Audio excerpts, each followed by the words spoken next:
Bonjour, aujourd'hui nous allons nous intéresser au calcul de la portée. Alors on va se placer dans un repère OXY et nous allons lancer un objet depuis la position initiale O avec un vecteur vitesse initiale comme ça qui fait un angle alpha avec l'axe OX. Alors la deuxième loi de Newton nous permet d'obtenir les équations horaires du mouvement, et les équations horaires nous permettent d'obtenir l'équation de la trajectoire de l'objet, et cette équation de la trajectoire elle est égale à y égale moins 1 demi de g x carré divisé par v0 carré cosinus carré alpha plus tangente alpha x. Alors, qu'est-ce que la portée? Eh bien, ça va être la distance tout simplement parcourue par l'objet lorsqu'il retombe au niveau du sol. Donc cette distance-là, c'est la portée. Alors qu'est-ce qui est important de voir? C'est que lorsque l'objet retombe au sol ici, eh bien son ordonnée y est égale à 0. Eh bien on va tout simplement égaler y à 0 dans cette équation ici.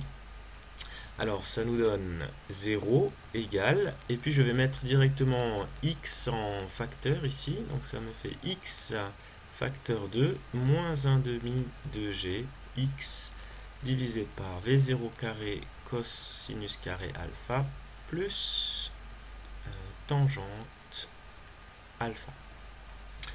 Alors, un produit de facteurs est nul si et seulement si l'un des facteurs est nul.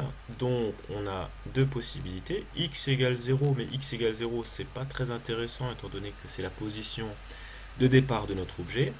Ou bien, moins 1 demi de g x divisé par v0 carré cosinus carré alpha plus tangente alpha égale 0.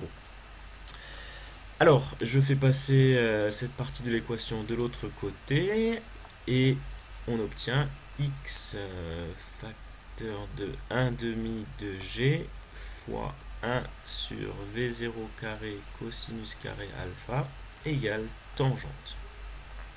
Et puis, à partir de là, on obtient assez facilement x. Donc, x égale 2 divisé par g fois v0 carré cosinus carré alpha fois tangente alpha. Et à ce moment, un tout petit peu de trigonométrie.